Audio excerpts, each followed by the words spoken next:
Gar, I'm feeling a bit of déjà vu. Maybe we're the ones who are cursed. Hello there and welcome to Magic by Design. We are still hanging out with Belle and the gang this week for a review of the second straight-to-video Beauty and the Beast sequel, subtitled Belle's Magical World, first released in 1998. But before we unravel the magic of Belle's world, allow me to introduce myself. My name is Ken and I am joined, as always, by my co-host / brother Garrett. Gar, how are you? Bad. Podcast over. Why have you done this to me? I was like, we could watch the Goofy movie next, and Ken was like, no, we have to do these. And I was like, well, what if we did Doug next? And then Ken was like, no, we have to do these. And here we are watching Beauty and the Beast 3. That's generous. It's generous to call it a sequel. And it sapped my will to live. I'll be honest, the third one of these, I kind of zoned out of. Yeah. I found myself zoning out at points throughout, to be honest.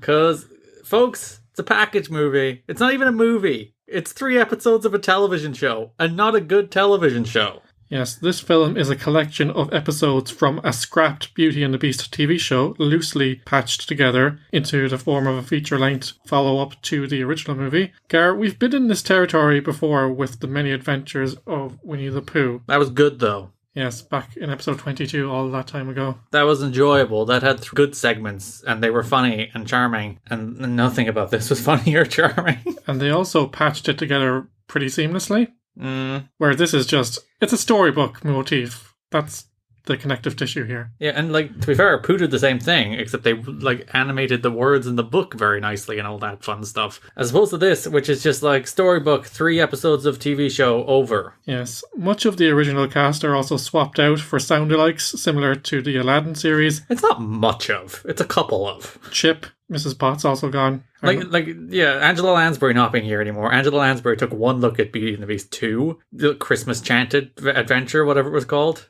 And she was like, what have I done? Why have I committed myself to this? Well, technically, this came first. Did it? Oh, because they tried to make this as a TV show. In the early 90s, yeah. Canned it, then released the sequel movie, and then decided, geez, let's cash in on those episodes of TV we made for some reason. Yeah. So they tried to salvage it by making it into a movie. They didn't salvage it, I'll tell you that much. Belle's Magical World was released in January 1998, so just over a year after The Enchanted Christmas, and currently holds a rating of 17% on Rotten Tomatoes. That is, frankly, generous. Based on 6 reviews, that's a decent sample size. I'm surprised 6 people even bothered to review it. Back in 1998, do you think people were even bothered reviewing these straight-to-DVD things? Or straight-to-video, my apologies. Maybe not, but I suppose these reviews came in the year since. Yeah, they're like, hey, what Disney Plus is out, let's review everything on Disney Plus, apparently we're doing. We're reviewing these hideous... Actually, they should add... We don't do ratings, I guess, so they can't really add our rating to Rotten Tomatoes, but if you'd like a rating, it's 4%. Now put it on Rotten Tomatoes. It's rotten. It's rotten! The VHS sold in excess of 1 million copies. Far too many. So that's about 6.6 less than the last one. But also this took them literally no effort to make, so it's all profit, baby. Yes, to your point, based on the cost of production, it was still profitable. Considerably as well, because as you mentioned, they already made this. They already contributed production costs to it 5 years ago. So it's just a matter of, putting the little 3D opening on it, creating the little storybook motif, slapping it together, and printing the VHS tapes. We talked about lazy and cynical last week, Gar, but this takes it to a whole new level. Now that I mentioned the words printing VHS tapes, I don't know how the process of producing VHSs work. Well, back in the day, it was literally a process of copying. So there was probably a master, and then you just make copies of that ad nauseum. I'd be interested to see what the automated process of that looked like. Because, how DVDs work, it's just, literally scanning lasers onto discs. That's how you get data onto discs. But I have no idea how that process works for VHSs and videos. Do you know what? Since we've been watching these video sequels, that occurred to me, and I keep meaning to look it up, because I'm assuming it's on YouTube somewhere. I'm sure there's somebody who's here's the printing press equivalent of, the video assembly line, and how they actually get the actual film onto these blank VHS tapes without having to slap them in 2 VCRs next to each other and hit record. I assume it's not done like that. Maybe it's that on an industrial scale. Mm. Gar, it won't surprise you to hear that this was produced by Walt Disney Television Animation, but the animation was done in Toon City Animation Inc. in Manila, Philippines, and Tai Wang Productions in Bangkok, Thailand. Well, they farmed it out as far as they could farm it out. I think this is even worse looking than the Aladdin movies. Yeah, and to be fair, it was probably made in and around the time of, or even before the... Do we have an idea of when they actually made these? I think around 92, 93, as far as I remember. So that would have been around the first Aladdin sequel, right? Yeah. Maybe as late as 94. So, like, it is roughly in the same window, like, technologically. But there's times where it's like, there's like artifacting on it. There's like white, what seems like dust particles in the background. It's just flaws in the animation. It doesn't look great, but it is 4:3 this time. It does have that going for it. Yeah. It's in the right aspect ratio. They haven't bothered to try to upgrade it. Because they probably tried and they're like, no. The other one we can get away with stretching it to 16:9. I cannot fathom how this would look if they tried to stretch it to full screen. It would look absolutely hideous. The thing that struck me though was it feels like a knockoff tape. Like the frame rate is like way off. As in like the animation is so jerky and their movement is so weird. And like I know sometimes in the previous movies like you'd exclude a frame or two just to get you further down the road. But this like full on skips like poses. Like it just goes from one to the other in like a really unnatural way. Yeah, every character that moves in a way that is so clunky and slow that it's just like, what's happening here? Am I meant to see the character having some kind of seizure or something? Because like there's a period where they do close-ups on Beast's and Belle's face and her pupils are like dilating. Yeah, she makes really derpy faces. And Beast does the same thing. There's one shot where her eyes are both pointing different directions. It's very, very strange, the animation in this movie. It's very ugly. It's not true and faithful to the characters really at all. They don't look pleasant to look at. Anytime, as mentioned, anytime they have to move, particularly Belle. I think Belle is the worst sinner of the animation in terms of anytime she has to move, it's just like, oh god. Because at least with like Cogsworth or Lumiere, they just kind of hop. Yeah, you can get away with that, but they don't put any effort into animating the human characters. Where they have like limbs and all these other parts that need to move at once. And to be fair, they probably didn't have the money. Like it's easy to dunk on the outsourced Asian studio to be like, they're terrible, but it's also like they were probably given like $15 and like a candy bar to make this movie. And that's the reason it was outsourced to them. And they had absolutely no money, resources, or frankly the experience to do it. And that's the reason it turns out the way it does. So overall, this very much looks and feels like a Saturday morning cartoon that they're trying to pass off as a movie. Which is what it is. Yeah, and in fairness, you know, they sold enough tapes to make it profitable, but I don't think audiences were hoodwinked by it completely. I would wonder if you absolutely loved Beauty and the Beast. Like, adored it. It was your favourite thing. You couldn't stop watching the other two tapes. Would you hate this? Probably not, right? I mean, it's probably enough of what you're familiar with to give you some level of enjoyment, I imagine. Because it is 3 new adventures with your quote-unquote favourite characters. We'll get into that in a second. So, like, if you absolutely adored the other 2 movies, the one actual movie and then the straight to VHS sequel, if you really love them, if you were like, really, these are my favourite things and I cannot get enough Beauty and the Beast in the world, and you watch these 3 episodes, you'd probably be like, yeah, okay. But they're all like... bad. The same. They're all the same, so it's like a comedy of errors where the Beast is unnecessarily harsh or mean and he learns a lesson. I think they're trying to fill in the blanks between the first movie and The Enchanted Christmas. They're trying to fill in those blanks. They're like, how the Beast turned out to be a good guy in the end, you know? Well, we saw that in the first movie, but yes. It's filling in a blank we already saw filled in. Exactly. But yeah, it's once again, it's set within the events of the original movie as Belle is still a capturee prisoner, I guess is the more accurate word, of Beast living in the castle while he is very mean and angry. But it's like, they're just doing sitcom plots that are at this era, like when it released in 1998, that were at least 20, 30 years old. Yeah, and again, the Beast is not the character we met in the first one. He oscillates between, like, horny teen and dope, like, you know, doofy idiot, like a sitcom dad, basically. Yeah, because I think they air these in the complete wrong order as well. Like, the third one, where Beast is angriest and gruffest, is the one that should probably come first. And it's the least consequential, so it also made sense for it to go first. Yeah, like these are three completely independent stories. There's no connective tissue whatsoever. They're just independent Beauty and the Beast stories. Nothing that happens in one influences the events of another, sometimes in baffling ways, because in the first one, Lumiere is very horny for that chandelier. Very horny. And then the second one is about him having his 5-year anniversary with his girlfriend. I think he has side pieces all over the castle. It must be known that the girlfriend was not the chandelier in that second episode. It's like, what?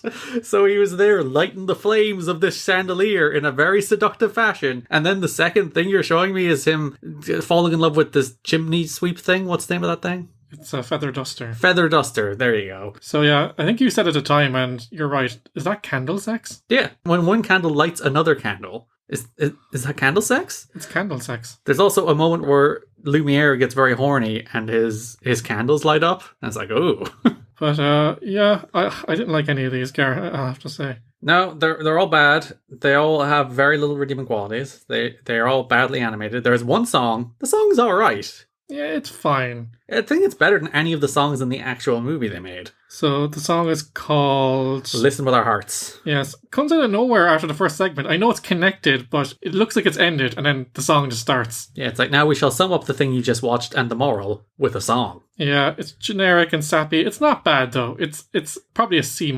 Yeah, and I said, it's probably better than anything that's in the Belle's Enchanted Christmas. Did you get Animaniacs vibes at times from this movie? Because no, the score was very much an Animaniacs score for me. Animaniacs is good, so I don't know how you could get Animaniacs vibes in this thing. Maybe not the content, but definitely the score with the musical cues. You know what I don't get? Like, the score and the music cues aren't from Beauty and the Beast. Yeah, you think you'd cash in on that? Like, if like we commented, I think, on the last one, it's like, at least end that one with Beauty and the Beast the same way they do the Aladdin ones with Arabian Nights. It's just like, and now we play the hits, we play you the Beauty and the Beast theme, and everyone goes home happy. Whereas, like, yeah, you think at least, you know, I think they'd be able to make these like 40% better just by playing like as the score underneath it. It's like, that was pretty crap. It's like, maybe it's not so bad. Yeah. It's like, as you do in like the slapstick comedy, you have you know, if you play that underneath, I'm pretty sure like the dopamine would go off in my brain enough for me to go like, you know, these are okay. But as they are, it's a generic score that you apparently think is Animaniacs like, and I did not notice whatsoever. So we have 3 shorts, as we said. Not even shorts, they're like 20 minutes. Yeah, they're TV episodes, so they're 22 minutes, all 3 of them. The Perfect World, which is a comedy of errors. I got this wrong when we watched this. I was like halfway through, I was like, why is this called The Perfect World? Yeah. And then, obviously, one of the characters that we meet is a dictionary. Mm-hmm. So I should have tweaked that. And his name is Webster, Ken. Do you get it? Yes, I do. Webster's Dictionary. Yes. It's a comedy of errors around a domestic dispute. Yeah, it's basically, this short is seeing 2 characters who are romantically involved but not compatible for one another. Yeah. And you're seeing that play out on screen as 2 people who do not get along, do not care for one another, and do not really, like, they're not right for each other, but they're still trying to be forced into love here. Yeah, actually, you mentioned that you watched Tick, Tick, Boom, the musical movie. Mm-hmm. With Andrew Garfield, based on the life of Jonathan Larson. And one of the lines in the song, Cages or Wings, what's the name of the song? I haven't listened to the soundtrack enough to know. Yeah, it's the song at the end that he plays at the review. But anyway, one of the lines is like, why do we stay with lovers that we know down deep are not right for us? And it's like, yeah. That's what's happening here in Beauty and the Beast. Because like the whole thing is, well, I don't even remember what was their disagreement over. They're trying to have a meal together. Oh yeah, because Beast is super hot, then he opens the window, and then she's like, how dare you inconvenience others? And they have a big blow up. It's very contrived. And Beast is trying to have a nice time, but then Lumiere and the chandelier is heating the place too warmly. But then even like, it's very annoying to me. So when Lumiere is talking to the chandelier, whose name is like Chandeliera or something like that, when he's talking to her and he's like, you are shining too brightly on purpose. If you look at the animation, Lumiere is shining brighter than she is. He's animated to shine brighter than she does. Classic passive-aggressive behaviour towards women here. Yeah, Lumiere is like, you're stealing my spotlight. So the dictionary and the pen who's alive is a character who's throughout this movie in all the different shorts. Yeah, At least two of them, actually. Yeah, there's some again, how many people live in this goddamn castle? But they do keep introducing characters, and it's just like, all right. I came to the realization watching these, I don't like the Beauty and the Beast characters. No. I don't like them. I don't like Lumiere. I don't like Cogsworth. I don't really like Beast. I don't really like Belle. I don't want to spend more time with these people. We spent just enough time with them in the first movie. But the question I have is, like, they did a good job in the first one of, like, for all these enchanted castle members, you could see what their job was. But then, like, there's a pen in this one. That's the scribe. There's a punch bowl, and you're like, what were you? But it makes him sound like he was an army guy. But I think he was just doing that British army guy voice because, like, he's a jobbing voice actor. And they're like, what different voices can you do? And they're like, can you do a French accent? No, I can do a British general. It's like, that'll do. It was Jim Cummings, was it? Probably. It had a Jim Cummings vibe to it. I think that, like, a well-made sequel I could be on board for, but, like, just these kind of shallow, vacuous interactions between the characters transacting on the fact that they think that, you know, their target audience, girls, basically won't mind. They'll just love the love story part. There's so many love stories, so many, like, toxic love stories in this as well. Because, like, the whole idea here is that they have this big disagreement and they won't apologize to each other. So as you mentioned, the quill, the dictionary, and the parchment come together to forge a letter from Beast to Belle apologizing. Then Belle accepts the apology. Then Beast learns about the forgery, banishes the dictionary, quill, and parchment outside of the castle. Belle very mad. They come back. Belle lets them in. Beast overhears a conversation about how she thinks he actually has a good heart and will forgive them, and so he thus has a good heart and forgives them. And it's just a contrived sitcom plot from, like, the 1970s, reproduced here for children in animated form. Then we have Fifi's Follies. So Lumiere forgets his anniversary with Fifi, who is the feather duster we mentioned earlier. I must mention, throughout all of these, Mrs. Potts is just a different colour now. Yeah, she's grey. She's kind of a grey. She's not white anymore. I don't know, is it that they can't, for some reason, animate white anymore? I don't know, but she's grey. She clearly got very dirty in the period between these movies. So we have another comedy of errors here, as Fifi mistakes Lumiere practicing his declaration of love as a gift for her, as Belle trying to seduce him. Yeah, literally everybody in this one is jealous and horny and stubborn and stupid. All of them. They're all jealous and horny and stubborn and stupid. And that's the entire point of it, that, like, Fifi is jealous and horny and stubborn and stupid, and Lumiere is jealous and horny and stubborn and stupid. And, like, the entire thing about the relationship between Beast and Belle is that they're jealous and horny and stubborn and stupid. So that's the crux of this entire thing. That she has this comic misunderstanding where it's the 5th anniversary of their first date. So he goes practicing their first date with Belle so that they can give surprise Fifi. And Fifi sees it all and thinks that they're together and then plans to kill them? Yeah, she goes from, like, oh, I'm really devastated that my love is gone. It's like, no, they must all die. Yeah, because they're going to go on this, what's meant to be a sleigh ride pulled by the Sultan stool? It's a footrest that turns out to be a dog when they are uncursed. Yes. So they're meant to be dragged along, but she cuts the rope just enough that they won't notice, but it will snap while they're out on their thing. But the thing is, Lumiere adapts the punch bowl into a sleigh. Mm-hmm. But, like, we see the scale eventually. Like, Belle's never going to fit in that punch bowl. No, this is not at all. So how is she? It's literally up to her ankle at best. So how is she like, oh yeah, he's going to take her on a romantic sleigh ride? None of this makes sense. It's very stupid. It's very dumb. But I do quite enjoy that her plan is to murder them and skip town. Yeah. Like, you see her walking out the door, putting her jacket on to be like, I am leaving now. I will be gone forever. Yeah, she's wearing a fur cape. Why would you make a fur cape for a feather duster? I would assume as a feather duster, she's already quite warm. Yes, I don't know. Also, Mrs. Potts says, it's like, if I looked like you, I'd have no trouble getting men. It's like, are feather dusters attractive in this world? It's a pretty sexy feather duster, in fairness, Gar. Yeah, just like you and fish, you're getting off the feather dusters now. There's no Disney fish in this, yeah. Your horniness for fish is a deep callback. We haven't called back that one in a while. Yeah, but it's just so bad. Then at the end, I'm rooting for them to die, honestly, at the end. They're all hanging off a cliff and all these household items band together with Mrs. Potts at the bottom, which is stupid. I know she has a hook, but she's also made of porcelain. Yeah, so she would probably snap under the weight of all of these things. So they fall, but But Mrs. Potts just grabs on and Belle pulls them all up. And it's just like, this makes no sense. It defies all laws of physics. And there's like, I don't know, 10 of them. There's like a tuba and there's Mrs. Potts and there's some other household, other things and other instruments. And Belle pulls them all up in one pull. She like swings every single one of them over the balcony because they're about to fall to their doom into a ravine. And again, I was rooting for them to fall, frankly. While Lumiere must declare his love for Fifi, and he doesn't know how to say it, and then he finally comes up with the words when he's only faced with death. That's the whole conceit, that he can't come up with the words the entire short, and then all of a sudden he comes up with the words when he's about to die. And I quite enjoy Belle looks at all the things around her, and she's like, I have a plan! And it's like her plan is to dangle them all over the cliff.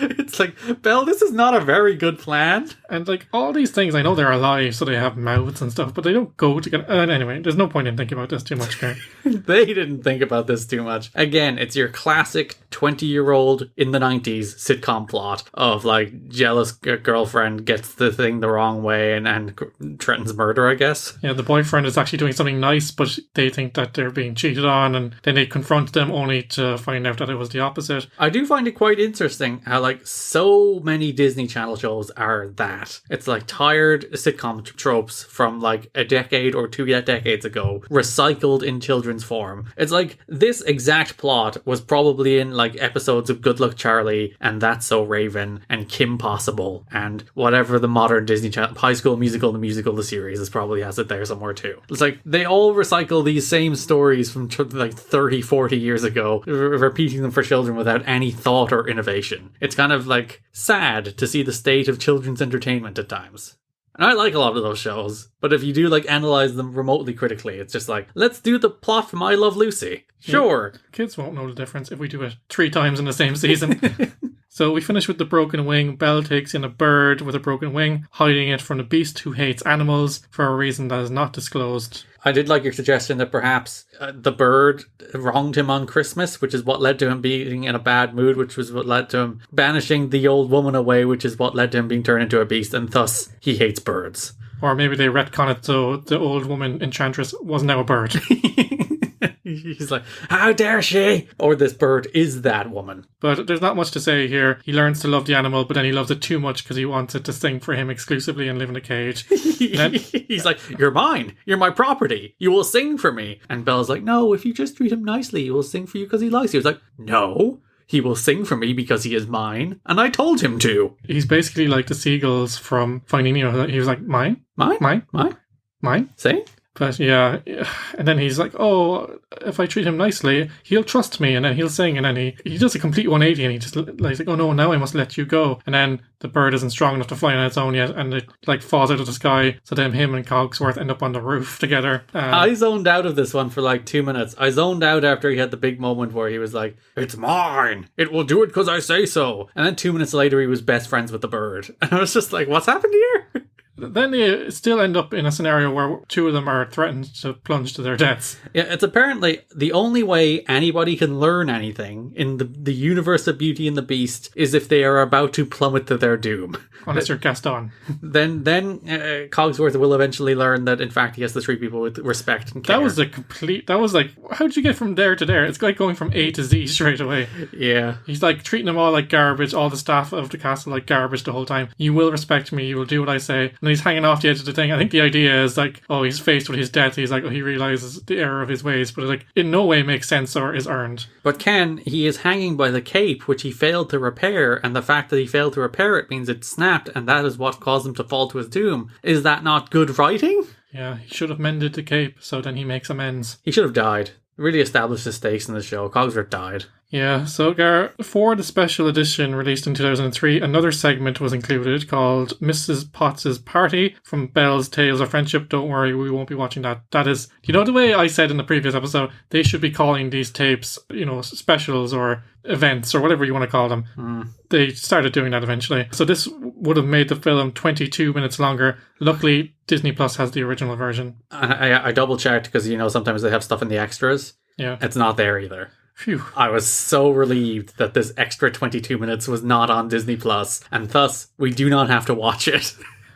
So, like, I don't have any more notes on the story, really, other than Chip is curiously absent from this film until the final segment. Yeah, he pops up, but they, like, recast the voice as well, so that's probably a reason. If you'd like to know what Mrs. Potts' party is about, let's read the plot synopsis, Ken. Go for it, Gar. Mrs. Potts is feeling depressed due to the dreadful weather, and Belle decides to cheer her up by throwing a surprise party for her. Belle has come to look at Mrs. Potts as a mother figure by this point. During preparations for the party, Belle and her friends have to avoid waking up the sleeping Beast. Beast spent the entire previous night fixing a leak in the roof and needs to sleep. It's such a it's like the sitcom dad, and you can imagine the cutaway shots to him trying to hammer the nail in and accidentally hammering it into his finger. Why does he, like, the Beast is like, he's the prince. Yeah. The future king. He has all these servants. Why is he fixing the roof?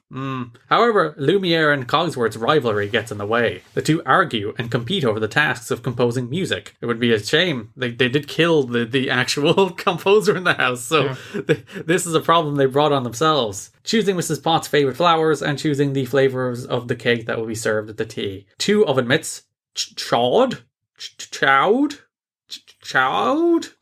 the red mitt, and Trey, the blue mitt, also take part in the argument, as they each side with one of the rivals. Eventually, Lumiere and Cogsworth attempt to sabotage one another's decisions as consequences. The baking cake explodes and makes a complete mess in the kitchen. Lumiere and Cogsworth, after scolding from Belle, decide to put their rivalry behind them. I'm surprised it didn't take them dangling over a cliff for this to happen.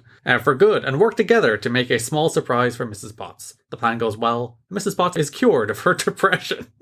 And the sun finally shines again. Everybody learns the power of cooperation and compromises. There's no need for therapy, Gar. All you have to do is do an afternoon tea and everything will be fine. Yeah, all you have to do is have your tensions rise to a boiling point and have somebody give you a big scolding over it, and then everything will be fine. And maybe sing a song as well. So that's the story of Mrs. Potts' party. Do you think there's more of these? There's definitely more, because I think there's been a couple more tapes. At least 2 or 3. Oh God, thank God. Do we have to watch them? No. Oh, thank God. I'm only going by the ones that are considered sequels a la Wikipedia. I don't know why they consider this a sequel, but apparently it is. Well, it's the third and final installment in the Beauty and the Beast trilogy. So we're really going out with a whimper here, Gar. We normally talk about legacy or points of note. Again, this week, there is no legacy to this film or points of note worth mentioning. So, like, if you're saying this is a trilogy, and, like, this, I don't know why, for some reason you're insisting is, like, part of a 3-film set, it really is diminishing returns. And, like, by the end of it, you're willing it to end. And it doesn't feel anything like it did in the original. So I don't think it tarnishes the legacy of the original. It's still there. But, like, in my mind, there is only one Beauty and the Beast film. It's just so lazy. It's at least, you know, the first VHS looks better in comparison to this one. It looks like they kind of tried with that one compared to this, where they literally took mothballed content, packaged it together and churned it out as a VHS, slapped the Beauty and the Beast branding on it, which actually they technically didn't, because it's just called Belle's Magical World on the front of the tape. So even they were like, we probably can't put the Beauty and the Beast name on this, can we? It's just, we can't. We would be ashamed doing it. But yeah, it's cheap, it's lazy, it's thoughtless, it's everything you do not want any kind of art or entertainment to be. It is empty, cynical content made to just cash in on the intellectual property of Beauty and the Beast at a time when Disney knew their VHS market was pretty hot. So they just churned them out. Yeah, I don't think there's any more can be said about this movie, Gar, but avoid it at all costs. There's literally no reason to watch this at all. Yeah, it's just not good. It's not worth watching.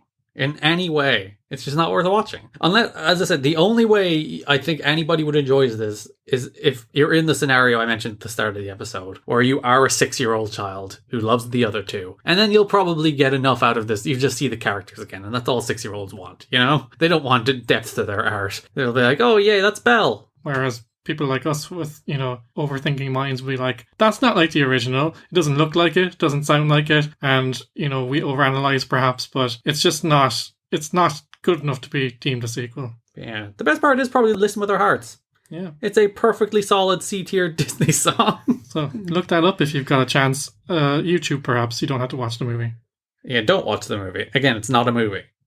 Don't give them the time of day. Even your Disney Plus subscription, which this comes included with, the burden on your time is not worth it. All right, Gar, we're in the clear. That's the last Beauty and the Beast sequel. They can't hurt us anymore. Until they make another one. You know the story by now. New episodes of Magic by Design land every Monday, where all magical podcasts are downloaded. Stop by our website at magicbydesign.buzzsprout.com to find a full list of podcast platforms. We are literally everywhere in the podcast universe. Apple Podcasts, Spotify, Google Podcasts, Amazon Music, you name it, we're on it. Make sure to subscribe wherever you get your podcasts so you never miss an episode. How have we gone longer for this than we did the last one? Maybe it's just the ranting. I guess I did read a synopsis of an entire extra segment, so that might have added a bit to our runtime. Padded it out with filler. That's actually quite apt, Gar. Ah. If you want to keep up with the latest from the show, you can follow us on Facebook at facebook.com/magicbydesignpod, on Twitter at magicdesignpod, and on Instagram at magicbydesignpod. If you want to help us justify our decision to suffer through these straight-to-video Disney sequels, please do consider giving us a review on your podcast platform of choice. You can also share the podcast on your socials, or even recommend the show to a fellow Disney fan. This was nominated for awards.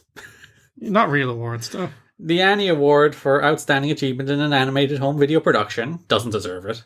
Didn't win. The Annie Award for Outstanding Individual Achievement for Voice Acting by a Female Performer in an Animated Feature Production. Which fair enough, limiting it to home video I'd understand, because the bar is so much lower. But that second one seems to be just in general. It's no. And it was nominated for a Golden Reel Award for Best Sound Editing Direct to Video. I wouldn't say the sound was anything special. I wish they edited the sound out of it so I wouldn't have to listen to it. We would very much appreciate a review, and remember, you can also now rate us on Spotify. Yeah, do it. If you don't give us a 5-star review, this will all have been for nothing. What are we doing next? Tune in next week as we catch up with our gal Pocahontas to find out what she's been up to since Mel Gibson got shot and went back to England when we watch Pocahontas 2, Journey to a New World. We'll find out what's around that river bend next week. But until then, stay safe and remember, nobody can make you watch a Beauty and the Beast sequel if you don't want to. Protect yourself. The more you know. No, you should watch it. You should do it. Go now. Go watch it. Suffer like we did. Thanks for listening, and see you next week.